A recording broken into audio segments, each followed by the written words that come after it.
Baik Bapak Ibu Guru yang saya hormati, yang saya banggakan, Assalamualaikum warahmatullahi wabarakatuh. Kembali lagi dengan saya di channel saya. Nah, ini informasi yang akan saya bagikan itu adalah informasi penting ya, yang akan dilakukan pada 2026 terkait dengan reformasi pencairan tunjangan sertifikasi guru di tahun 2026, di mana ini jelas-jelas sudah disampaikan oleh Pak Menteri Mendikdasmen ya di acara Hari Guru Nasional, dan juga di salah satu wawancaranya di media online, di mana Pak Menteri sendiri itu menyampaikan adanya reformasi perubahan besar terkait dengan pencairan tunjangan sertifikasi guru di tahun 2026.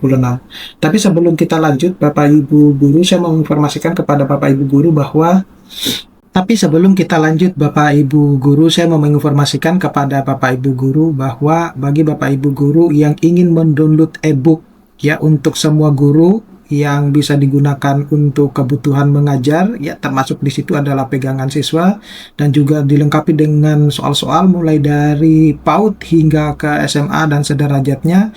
Bapak Ibu Guru bisa mendownloadnya melalui link yang sudah saya sediakan pada link di bawah ini ya, atau pada deskripsi dari video YouTube ini. Terima kasih Bapak Ibu Guru. Nah, baik Bapak Ibu Guru, jadi informasi pertama dulu yang ingin saya sampaikan terkait dengan reformasi tunjangan sertifikasi guru di tahun 2026. Jadi, tunjangan profesi guru itu akan berubah Bapak Ibu Guru ya, dari yang triwulan menjadi bulanan mulai tahun 2026. Nah, ini tentunya menjadi kabar menggembirakan buat Bapak Ibu Guru, mengingat bahwa ketika pencairan itu dilakukan per triwulan itu dramatikalnya banyak ya. Jadi ada yang mulai dari pencairan yang tidak merata, kemudian ada yang guru-guru yang bahkan hanya cuma cair 1 atau 2 bulan ya, kemudian pencairannya tidak sesuai dengan keinginan Bapak Ibu Guru. Nah, di tahun 2026 skema itu berubah total karena sudah menggunakan skema bulanan, di mana nanti ketika Bapak Ibu Guru menerima gaji bulanan itu sekaligus sudah menerima tunjangan profesi guru untuk yang di tahun 2026, dan itu berlangsung setiap bulan. Nah, kemudian validasi info GTK itu dimajukan menjadi awal Februari 2026. Nah, jadi Bapak Ibu Guru, terutama kepala sekolah ya, yang akan nanti menghimbau guru-gurunya bahwa mulai bulan Desember ini ya hingga sebelum tanggal 31 Januari untuk segera mengupdate data-datanya di info GTK ya, di Dapodik ya, sehingga info GTK itu bisa melakukan validasi sejak awal Februari. Nah, tentunya Bapak Ibu Guru bertanya bahwa bagaimana dengan sertifikasi di bulan Januari. Nah, itu nanti akan dirapel pada bulan Februari Bapak Ibu Guru ya. Jadi sekaligus yang mungkin yang tunjangan profesi triwulan keempatnya itu yang belum cair ya, kalau misalnya tidak terselesaikan di bulan Desember ini, nah mungkin akan carry over di bulan Januari ya. Nah, kemudian Dapodik semester genap wajib tuntas di akhir Januari sebelum tanggal 31 Januari Bapak Ibu Guru. Kemudian juga ada peningkatan kualifikasi dan PPG yang diperluas. Nah, kenapa demikian? Karena ini untuk menjaring guru-guru yang layak untuk masuk ke kategori sertifikasi guru ya, sehingga guru-guru itu harus mengikuti program PPG dulu sebelum mendapatkan tunjangan sertifikasi gurunya. Nah, ini TPG bulanan di tahun 2026, jadi jelas-jelas Pak Menteri Mendikdasmen itu sudah menyampaikan ya di Hari Guru ya, terkait dengan adanya pencairan tunjangan sertifikasi guru yang berubah dari yang triwulan menjadi bulanan. Nah, pencairan bulanan ini menggantikan ya skema triwulan yang selama ini mungkin dianggap oleh sebagian besar guru-guru itu tidak relevan lagi ya, mengingat kebutuhan guru-guru itu tidak dihitung per 3 bulan tapi dihitung ya tiap hari dan mungkin bisa harus bulanan gitu. Kemudian tetap tunjangan terpisah ya, tidak digabungkan dengan gaji ya, kecuali skema single salary atau gaji tunggal itu diberlakukan juga di tahun 2026 gitu ya.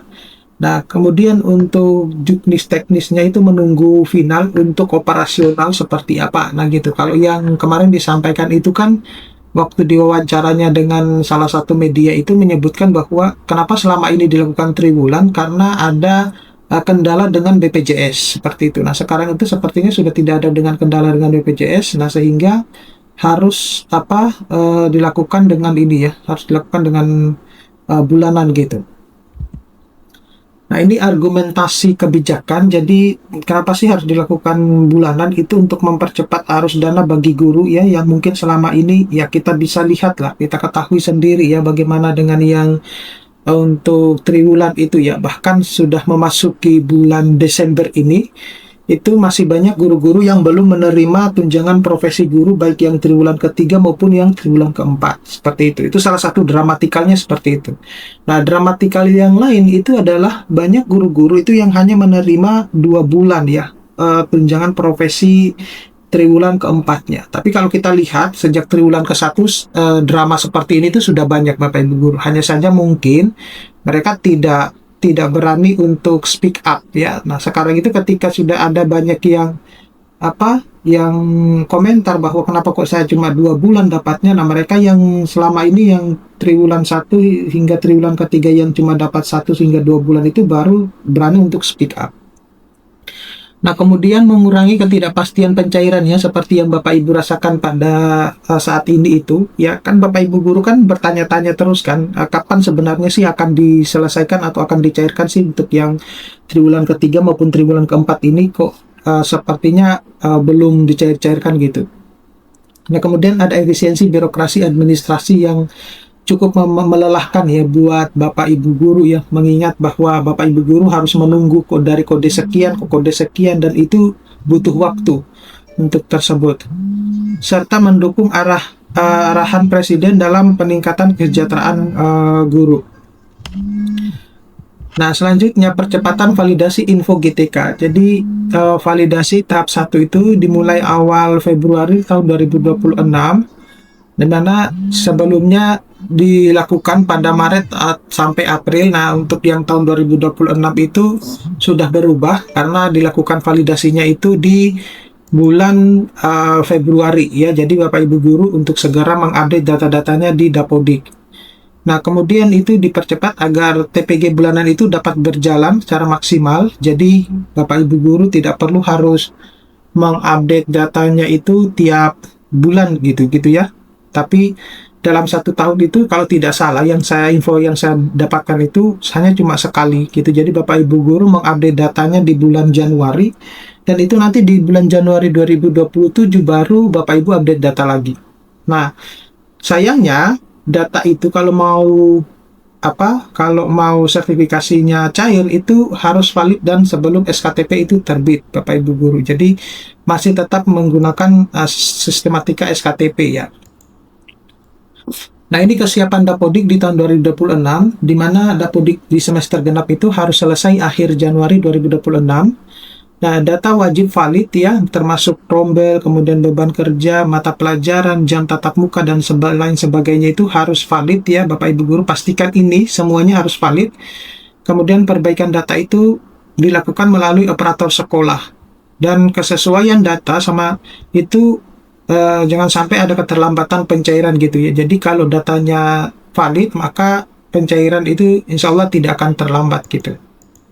Nah, selanjutnya itu adalah PPG dan RPL di tahun 2025-2026. Nah, ini untuk informasi bagi teman-teman guru yang mengikuti PPG bahwa tahun 2025 itu sekitar 808.865 guru itu yang difasilitasi untuk mengikuti PPG ya. Tentunya ini akan bertambah kalau mereka lulus, maka akan bertambah jumlah penerima tunjangan sertifikasi guru. Nah, tapi itu tidak perlu harus dipikirkan karena itu adalah urusan pemerintah gitu. Nah, kemudian RPL S1 itu untuk guru belum berkualifikasi S1 ataupun D4 dan beasiswa 3 juta per semester ya untuk mereka-mereka yang belum S1 dan D4 untuk mengikuti perkuliahan secara RPL. Dan tahun 2026 itu ditargetkan 150 guru untuk ikut kegiatan RPL ini atau perkuliahan RPL ya. Kemudian konsekuensi dan implementasinya, jadi kelayakan itu tetap mengikuti aturan yang lama ya, mulai dari jam mengajar, kesan dan linearitas. Kemudian guru harus aktif memantau info GTK-nya. Keterlambatan input data itu akan berpengaruh langsung pada pencairan dan skema bulanan itu meningkat untuk stabilitas finansial guru. Nah, ringkasannya, jadi TPG bulanan itu sama dengan kebijakan resmi mulai tahun 2026. validasi dimajukan agar skema berjalan dengan lancar. Kemudian Dapodik dan Info GTK itu adalah faktor kritikal untuk Bapak Ibu perhatikan. Dan guru disarankan itu aktif menyiapkan data sejak awal. Oke, saya kira cukup sekian Bapak Ibu guru. Mudah-mudahan ini bisa bermanfaat. Nanti kita akan ketemu pada video-video selanjutnya. Saya akhiri, Assalamualaikum warahmatullahi wabarakatuh.